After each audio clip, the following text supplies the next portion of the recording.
ভারতীয় cricket board বিসিসিআইয়ের নির্দেশনা অনুযায়ী আইপিএলের পরবর্তী মৌসুমে কলকাতা নাইট রাইডার্সের স্কোয়াড থেকে মুস্তাফিজুর রহমানকে ছেড়ে দিয়েছে ফ্র্যাঞ্চাইজি কর্তৃপক্ষ। শনিবার ৩ জানুয়ারি নিজেদের সামাজিক যোগাযোগ মাধ্যমে এ সংক্রান্ত একটি বিজ্ঞপ্তি প্রকাশ করে কেকেআর। আর এতেই নিশ্চিত হয় ২০২৬ আইপিএলে আর খেলা হচ্ছে না বাংলাদেশি এই কাটার মাস্টারের। এর আগে নিজেদের সোশ্যাল মিডিয়া থেকে মুস্তাফিজ সংক্রান্ত সমস্ত পোস্ট, ছবি ও ভিডিও সরিয়ে ফেলে ফ্র্যাঞ্চাইজিটি।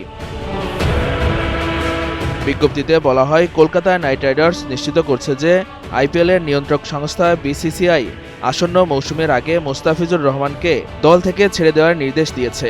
বোর্ডের নির্দেশ যথাযথ প্রক্রিয়া এবং পরামর্শ অনুসরণ করেই এটি ইতোমধ্যে সম্পন্ন করা হয়েছে।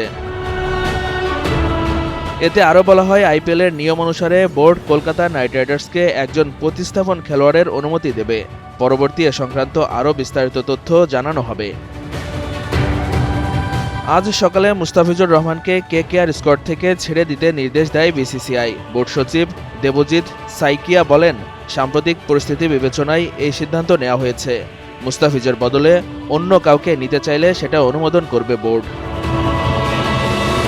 ভারতীয় গণমাধ্যম অনুযায়ী বাংলাদেশে ধর্মীয় সংখ্যালঘুদের বিরুদ্ধে সহিংস ঘটনার খবর সামনে আসার পর কলকাতা নাইট রাইডার্সের সঙ্গে মুস্তাফিজের চুক্তিকে ঘিরে বিতর্ক তৈরি হয়। এই প্রেক্ষাপটে ২০২৬ আইপিএলে মুস্তাফিজের অংশগ্রহণ নিয়ে ভারতে কেউ কেউ প্রশ্ন তোলে।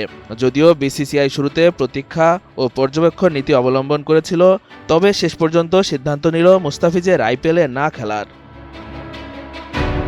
উল্লেখ্য, এবারের আইপিএল নিলামে ৯ কোটি ২০ লাখ রুপিতে মুস্তাফিজকে দলে নিয়েছিল কলকাতা নাইট রাইডার্স।